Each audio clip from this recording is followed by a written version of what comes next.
बलों के आज का टॉपिक है बलों के त्रिभुज का नियम। अब बलों के त्रिभुज के नियम की अगर हम बात करें तो देखें, जैसे आपने लामी का प्रमेय पढ़ा, लंबाई का प्रमेय में आपने देखा था कि जब किसी भी कण पर 3 बल या किसी भी पिंड पर 3 बल कार्य कर रहे थे तो हम लामी के प्रमेय से हम क्या करते थे, हम यहाँ पर अल्फा बीटा गामा का मान निकाल करके जो भी है किसी 2 बलों को हम निकाल लेते थे। अब आज का टॉपिक देखिए है जो बलों के त्रिभुज का नियम। इस एग्जामिनेशन में इससे जो होता है बलों के त्रिभुज का नियम यानी law of triangle of forces के बारे में आपसे पूछ देता है, जरा बताइए कि बलों के त्रिभुज का नियम क्या होता है। तो अगर हम बात करें कि लॉ ऑफ ट्रायंगल की अगर हम बात करें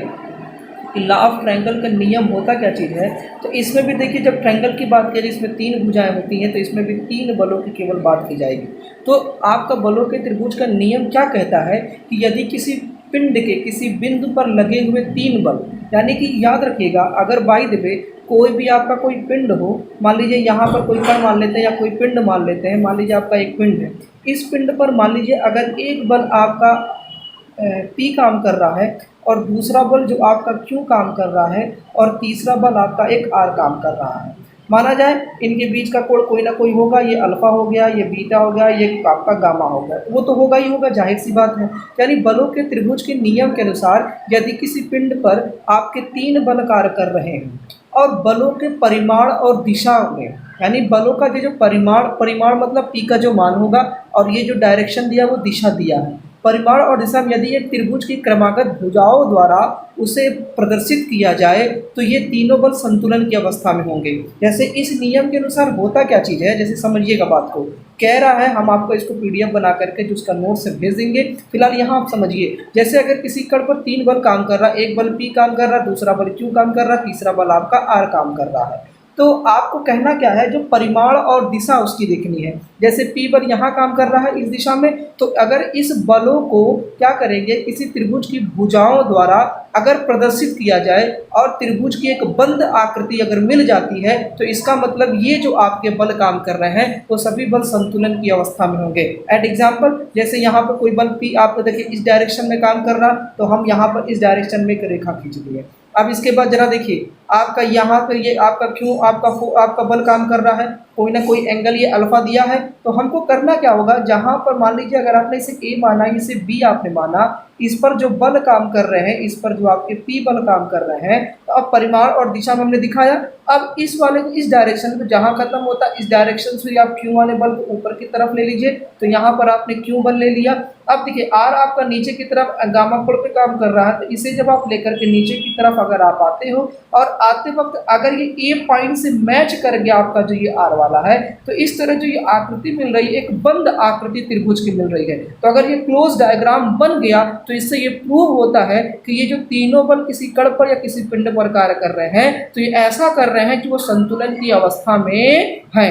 अगर आपका ऐसा हो कि वो बंद आकृति ना बना पाए, फॉर एग्जाम्पल दूसरा जानिए, अगर बाई द वे आप अगर यहाँ P बढ़ा देते हैं, फिर यहाँ आप Q बढ़ा देते हैं और R बढ़ाया और ये बंद आकृति अगर आपकी नहीं मिल पाती है तो ये आपका होता है कि ये बल आपके संतुलन की अवस्था में नहीं होंगे। तो बलों के त्रिभुज का नियम क्या कहता है, यदि किसी पिंड पर या किसी कण पर एक साथ 3 बल कार्य कर रहे हो और उन बलों को परिणाम तथा दिशा से किसी त्रिभुज की क्रमागत भुजाओं द्वारा प्रदर्शित किया जाए और एक त्रिभुज की अगर बंद आकृति मिलती है तो ये बल जो तीनों होंगे वो संतुलन की अवस्था में होंगे। तो याद रखे रहिएगा, जब बलों के त्रिभुज के नियम आपको लिखने के लिए देगा तो साथ साथ में आपको ये भी करना होगा और ये फिगर आपको दोनों बना करके आपको दिखाने पड़ेंगे। तो ये रहा बलों के त्रिभुज का नियम। अब देखिए बलों के त्रिभुज के नियम के बाद अगला जो टॉपिक आपका आता है उसी का जायज कन्वर्जन आता है, उसी का जस्ट उल्टा, यानी कि आपसे कह देगा converse of the law of triangle, यानी बलों के त्रिभुज के नियम का विलोम या बलों के त्रिभुज के नियम का विलोम।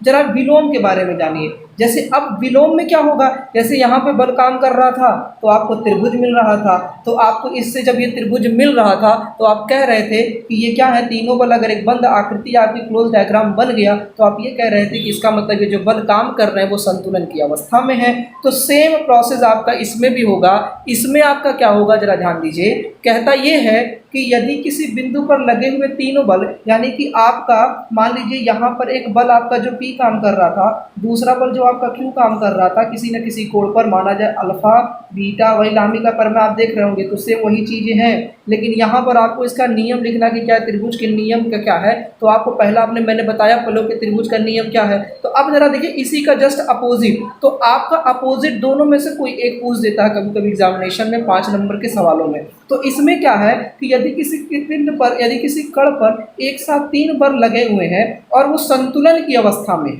यानी कि आपका ये जो बल है अगर वो संतुलन की अवस्था में है तो उन्हें एक त्रिभुज की क्रमागत भुजाओं द्वारा परिमाण तथा दिशा में प्रदर्शित किया जा सकता है। यानी कि आपको यहाँ पर ये मालूम है कि अगर ये संतुलन में है, यानी पहली कंडीशन इसमें कन्वर्जन में ये है, अगर आप जान गए कि ये संतुलन है तो संतुलन है, तो दूसरा आप कह सकते हो कि त्रिभुज के नियम को क्या करेगा, फॉलो करेगा। लेकिन यहाँ पे हमने क्या सीखा था, पहले वाले टॉपिक में हमने ये सीखा कि अगर किसी कण पर 3 बल कार्य कर रहे हो और उन बलों को क्रमागत भुजाओं द्वारा प्रदर्शित किया जाए, अगर एक त्रिभुज की बंद आकृति मिल गई तो इसके बाद पता चला, मिलने के बाद पता चला कि ये संतुलन की अवस्था में है। अगर यहाँ पर क्या है, पहले ही अब कन्वर्जन में आपको ये लिख देना है कि अगर किसी बिंदु पर 3 बल कार्य कर रहे हैं और वो संतुलन की अवस्था में है, तो जाहिर सी बात अगर वो संतुलन की अवस्था में है तो इनकी भुजाओं को अगर त्रिभुज की क्रमागत भुजाओं द्वारा, सॉरी अगर इनको बलों को क्रमागत, जैसे P आप इधर बढ़ाएं, Q आपने इधर बढ़ाया, R आपने इधर नीचे की तरफ, क्योंकि देखो P इधर की तरफ बढ़ा था, Q इधर की तरफ जा रहा था, इधर की तरफ गया, R नीचे की तरफ आया तो हमने R को नीचे की तरफ लिया, तो जाहिर सी बात है कि एक बंद आकृति बनाएगी, क्योंकि यहाँ पे पहले ही हमको मालूम चल गया कन्वर्जन में कि ये संतुलन में है। जब कोई भी संतुलन में अगर आपके 3 बल होंगे या 4 बल भी संतुलन में अगर आपके काम करते हैं तो 4 होगा तो एक बंद आकृति मिलेगी, 5 होगा तो पंचभुज की बंद आकृति मिलेगी। अगर संतुलन की अवस्था में 3 होगा तो त्रिभुज बनेगा, 4 होगा तो चतुर्भुज भी बन सकता है, आयत भी बन सकता है, वर्ग भी बन सकता है। अब उसी का मतलब एक क्लोज डायग्राम अगर संतुलन में आपके किसी भी कण पर अगर संतुलन की अवस्था का ये आपको संतुलन में आपके बल काम कर रहे हैं तो जितने बल होंगे उस तरह से क्लोज डायग्राम आपके बन जाएंगे। तो इससे आपको देखो दोनों में अंतर बस इतना ही है, इतना जान लीजिए, दोनों के नियम में, बलों के त्रिभुज में, बलों के कन्वर्जन में। तो आपको बलों के त्रिभुज का नियम ये कहता है, आप चाहे तो वीडियो को पॉज करके धीरे धीरे लिख लीजिएगा, इस नियम के अनुसार यदि किसी कण पर 3 बल या किसी पिंड पर 3 बल कार्य कर रहे हैं, इन बलों को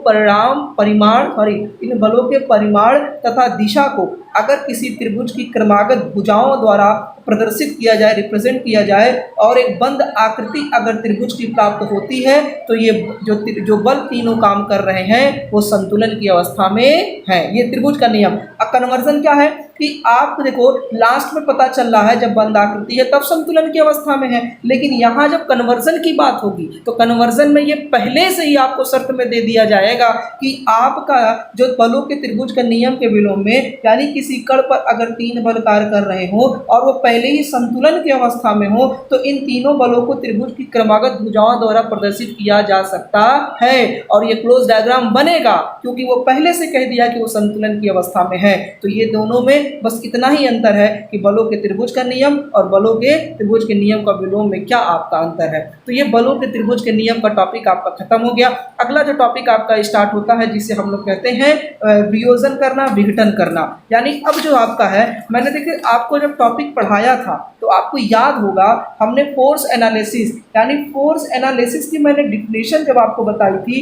तो मैंने फोर्स एनालिसिस के बारे में ये बताया था कि इस बल विश्लेषण में या आपको पता है इसमें बलों को तोड़ने तथा जोड़ना, मतलब यहाँ पर आपको क्या करना था, कंपोज करना था और रिजॉल्व करना था, कंपोजिशन यानी कि तोड़ना और जोड़ना यहाँ पे है। तो आप यहाँ पर अभी देखे थे बलों के समांतर चतुर्भुज में मैंने आपको क्या बताया था कि अगर किसी बिंदु पर एक बल P काम करे, दूसरा बल Q काम करे तो इन दो बलों को जो जोड़ करके मान निकाला जाता था जिसे परिणामी R, तो यहाँ जोड़ा जाता था। अब आपने जोड़ने का प्रोसेस आपने सीख लिया, अब इसके बाद आपको क्या करना है, तोड़ना। अब तोड़ना है तो याद रखिएगा बल एक वेक्टर क्वांटिटी सदिश राशि है, तो तोड़ने के लिए हमको निश्चित दिशा का भी ज्ञात होना जरूरी है। तो यानी यहाँ पर अगला जो टॉपिक आपका आएगा इसे हम विघटन आपको पढ़ना है और वियोजन, ये दोनों टॉपिक आपको पढ़ना है कि विघटन और वियोजन आपको कैसे किया जाएगा। तो बलों का भी यानी कि आपको यहाँ पर किसी कण पर अगर बाय द वे एक बल काम कर रहे हो तो इन बलों को निश्चित दिशाओं में तोड़ने की प्रक्रिया को भी हम फोर्स एनालिसिस कहते हैं। यानी अगला जो टॉपिक आपको विघटन और वियोजन मिलेगा।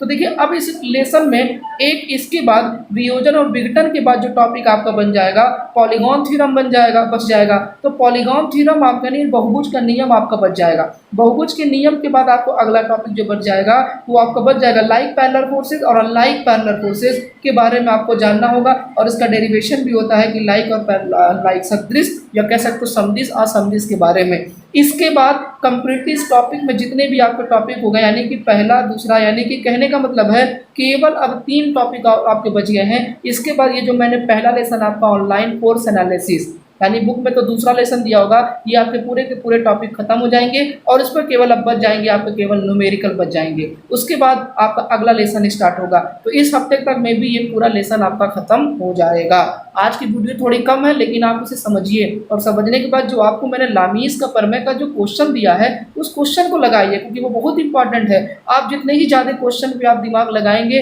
जितना ही ज़्यादा टच करेंगे, याद रखे रहिएगा, आगे आपके लिए उतना ही ईजी होता जाएगा। और ये दिमाग से निकाल दे कि आपको क्या करना है कि अगर पास हो जाएंगे तो फिर क्या पढ़ने की ज़रूरत है। वो आपकी इच्छा है, आपको अगर इच्छा करे, आपको मन करे तो आप पढ़िए, नहीं मन करता तो आप मत पढ़िए। क्योंकि अब जो वीडियो आज की जो वीडियो अब है वो आप देखिएगा वो पब्लिक वीडियो आपको नहीं मिलेगी। अब जो भी आपको वीडियो मिलेगी वो अनलिस्टेड मिलेगी और कल के बाद से आपकी वीडियो उन्हीं को मिल पाएगी जिनका पेमेंट हुआ रहेगा। क्लासेस याद रखिएगा आपका पेमेंट अगर लिया गया है तो आपके पूरे के पूरे कोर्स मैकेनिक्स के ख़त्म कराए जाएंगे जिस सब्जेक्ट का आपको लिया गया है। और बाकी BEE इलेक्ट्रॉनिक्स की भी क्लासेस चल रही हैं। जो भी बच्चे इलेक्ट्रिकल वाले हैं अगर उनको जानकारी देना है तो आप जानकारी दे दीजिएगा। Thank you so much.